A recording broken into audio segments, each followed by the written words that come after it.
Dude, we gotta take a trip this year. What are you thinking? Well, definitely not America. It's like way too dangerous. Too much gun violence. Oh, I'm totally with you. Like, there's way too much gun violence there. It's just like super dangerous. Parts of the United States are dangerous, which I fully acknowledge that they are. Parts of them are far too dangerous for me to ever even consider driving through, let alone like actually getting out and going to.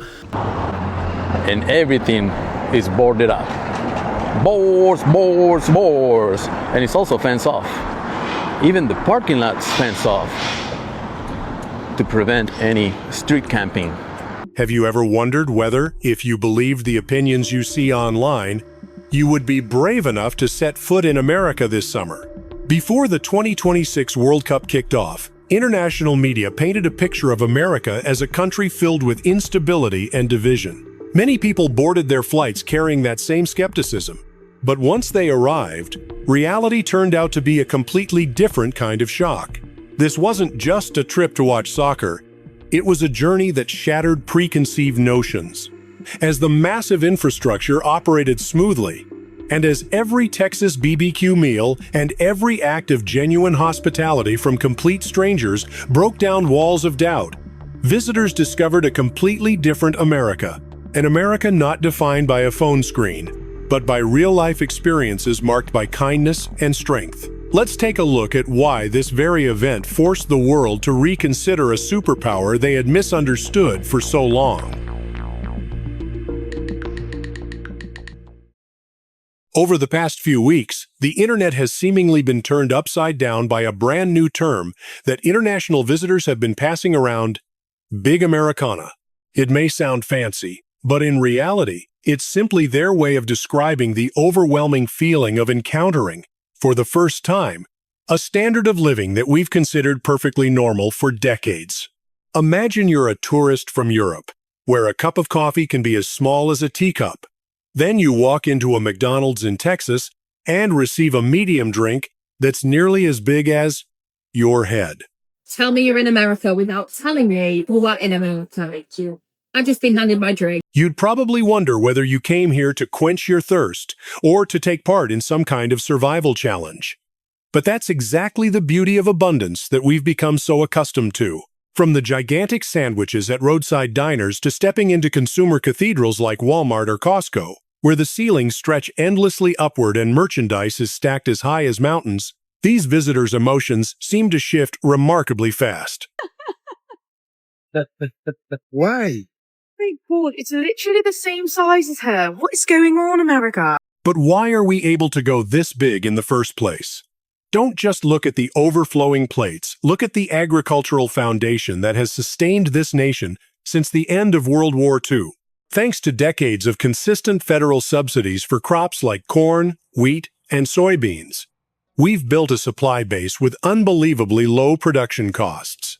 When raw ingredients are that affordable, major brands like Coca-Cola and large food chains can optimize economies of scale and offer oversized portions at prices that, in many other places, would only buy you an appetizer. We often hear the phrase, "go big or go home." And perhaps it's more than just a slogan, it's part of this society's DNA. Think about it. While historic European cities struggle with narrow streets where large trucks can barely squeeze through, America was built on vast, open spaces. Miles and miles, literally, of parking. 18,000 parking spaces. To put that into perspective, Dodger Stadium, a total of 16,000 parking spaces. The combination of an all-in-one consumer culture and modern transportation infrastructure allows us to maintain enormous warehouses where you can buy everything from a big screen TV to a ton of groceries in a single trip. That's freedom. That's generosity. And that's how we make the most of our valuable time. Many people may mock Americans for placing too much emphasis on convenience, from free soda refills to rest stops as large as small airports. But in reality, those are practical solutions for living a fast, efficient life across a country this vast. When a visitor realizes they don't have to count every penny or worry about running out of their portion, they begin to understand that this sense of scale isn't meaningless. It's a symbol of a nation that is self-reliant and never wants its customers to feel shortchanged or limited. Have you ever paid attention to portion sizes before, or is this the first time you've really noticed them? Let us know in the comments below, and don't forget to hit subscribe to support the channel. Apparently here you can just fill up your, what's it called? Your drink, just unlimited. So I'm gonna give it a go. Thanks so much. You're welcome. I can refill this 1,000 times. Yeah, but you won't drink 1,000 cups of Coca-Cola. Have you ever seen someone so happy just because they could refill their drink? For us, pressing the button to refill a cup of Coca-Cola or Dr. Pepper for the second or third time without paying an extra cent is as natural as breathing. But for visitors from places where every drop of soda is charged separately, it's a fascinating culture shock. At first, they look around suspiciously, as if they're about to be accused of stealing soda.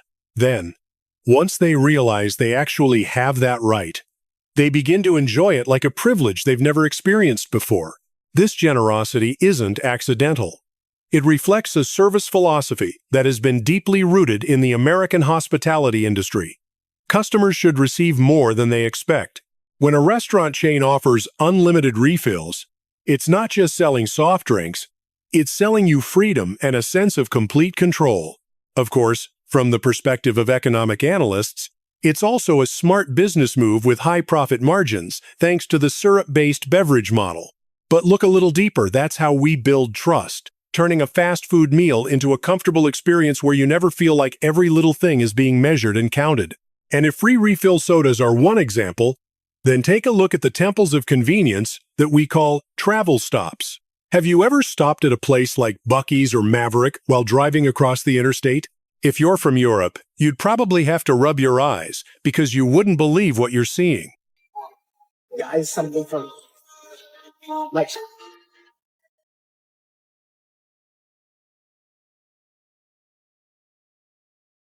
This is a supermarket at a gas station, by the way. Look at this. You can buy hot food and shit. You can buy clothes. This is a fucking Walmart. This is the warehouse. Instead of just a few old gas pumps, you walk into a massive complex with 60 to 120 pumps operating smoothly at the same time. Inside is an entire world featuring hot barbecue, freshly made sandwiches, and restrooms so clean they'll leave you amazed. It's no longer just a place to refuel. It's a travel hub designed for the American mobile lifestyle. The existence of these supermarket-sized travel centers is one of the clearest examples of a car-centered society. We love freedom.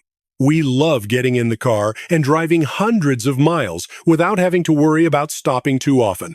Businesses understand that perfectly, so they build their systems around our all-in-one lifestyle. Need gas? They've got it. Need a hot dinner? They've got that too.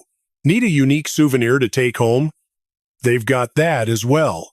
It's time optimization taken to the extreme. And apparently, that's exactly how we define an efficient life. After satisfying their stomachs with fast, convenient food, these visitors are about to experience an even bigger shock. Keep watching to find out what it is. This is the most big back shit I ever seen in my life. And just like that, the numbers don't surprise me anymore. you're lazy, so you always get the fast food for lunch. No wonder you're piggy. If you ask almost anyone on the other side of the ocean about American food, they'll probably shrug and mention names like McDonald's or Burger King, as if that's all we have to offer the world. International media seems to love labeling America a food desert, a place where everything is nothing more than fast, mass-produced, calorie-heavy meals. But then the 2026 World Cup arrived, and with it came a direct slap in the face to those outdated stereotypes. When millions of visitors walked into legendary places like Terry Black's in Dallas or Pinkerton's in Houston, they probably wondered whether they had stepped into an entirely different world. There, they didn't find assembly lines producing food by the thousands. They found true craftsmen. Let's talk about Texas barbecue. I can take you guys with me. Let's go. We're here. Starting with the Korean ribs, and they're really famous for these. That is so good, and they're completely melt in mouth. Super caramelized as well. First bite, man. That's your first ever bite of Texas barbecue. What do you think? Hey, that's a shark. Think about it. How many people have the patience to carefully manage oak wood smoke for 12 to 16 hours just to produce the perfect brisket? Those signature pink smoke rings and that beautifully charred bark aren't the work of a machine. They're the result of sweat, precision, and a level of passion that people who only think of fast food could never fully understand. This is true slow food. It's proof that we value cultural heritage as much as anyone. This cuisine doesn't just feed the body, it brings history together on a single plate. Texas BBQ is a symphony of German and Czech immigrant traditions, blended with indigenous smoking techniques, all coming together into what we call soul food, food that nourishes the soul. When you see a visitor from Europe or South America sit down, take a bite of a massive rack of ribs, and say that it tastes like happiness, you realize that sincerity has a language of its own. It shatters every harmful label that the media has tried to paint us with for so long. Do you have a favorite BBQ restaurant that you always visit whenever you're craving barbecue? Let us know in the comments below. Why is it that when the world rushes to America for the World Cup, we don't see unfinished construction sites or signs apologizing for the inconvenience?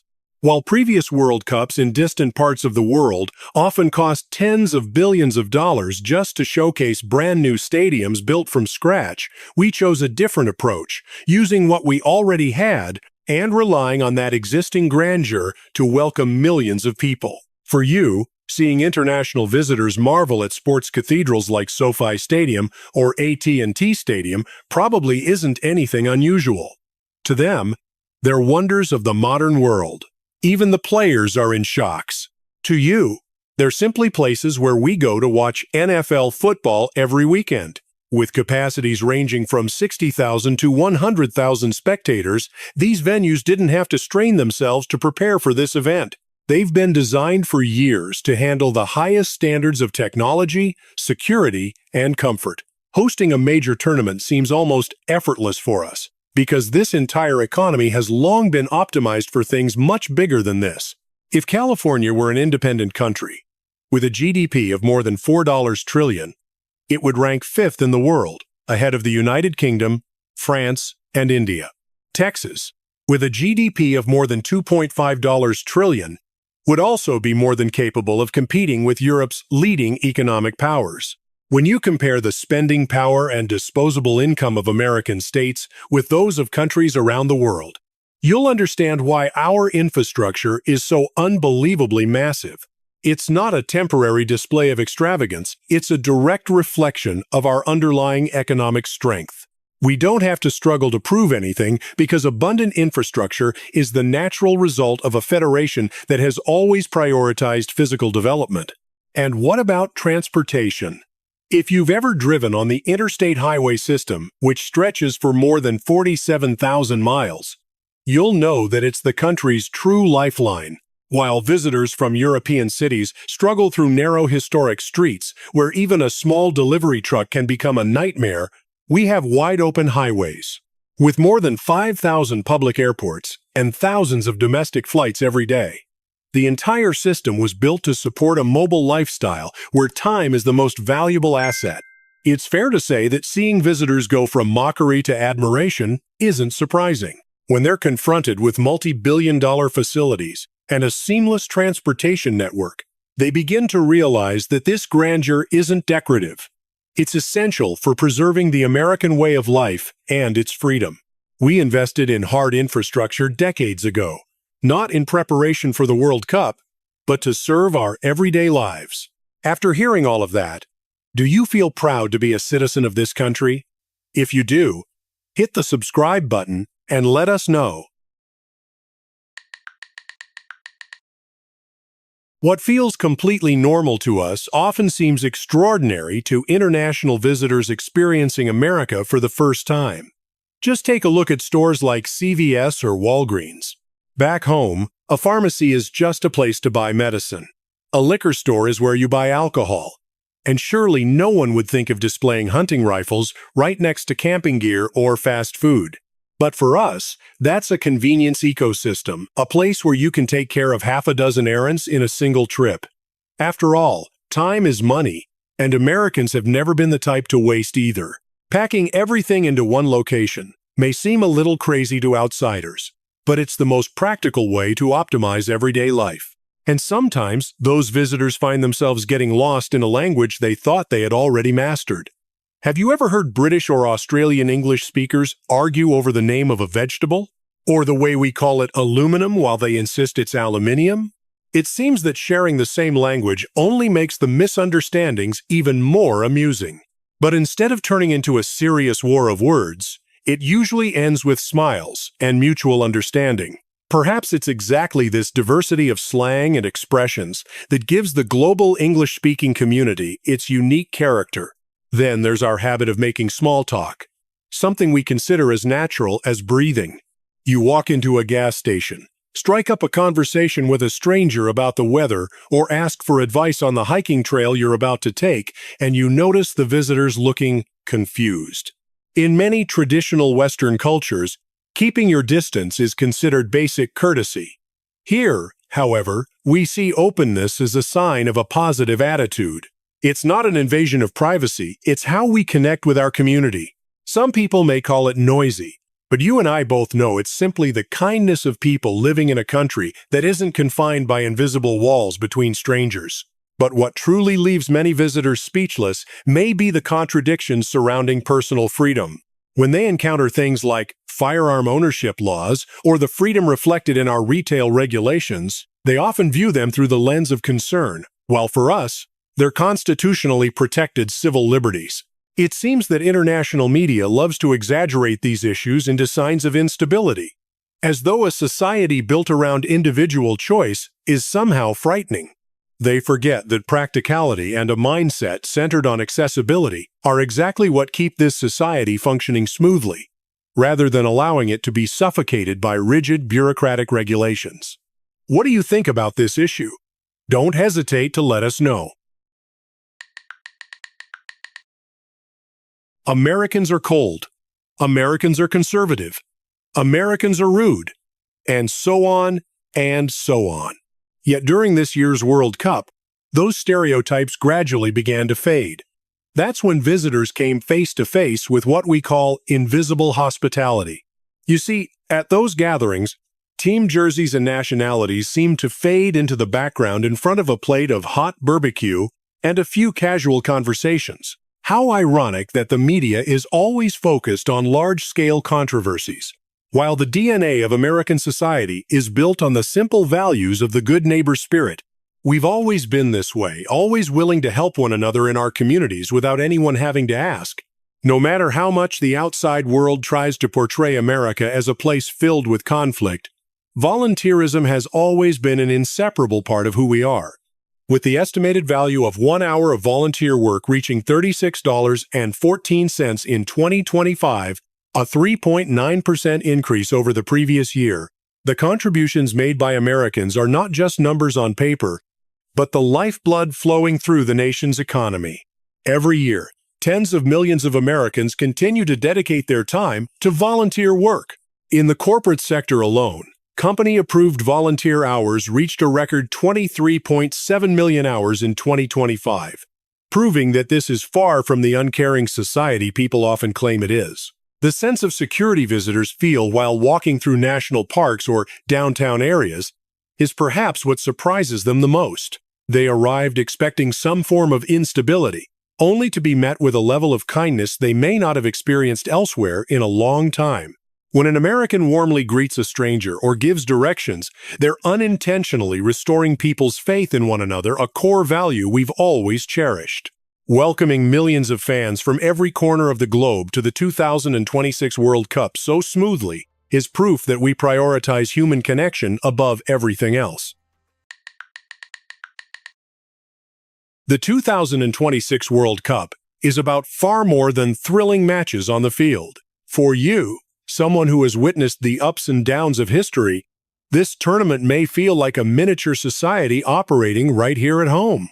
As 48 nations arrived in America, from the passionate supporters of Brazil to fans from first-time participants like Cape Verde and Uzbekistan, the tournament transformed our cities into borderless centers of cultural exchange. You might find it surprising to see opposing fans exchanging jerseys after a match. That's not a sign of abandoning loyalty.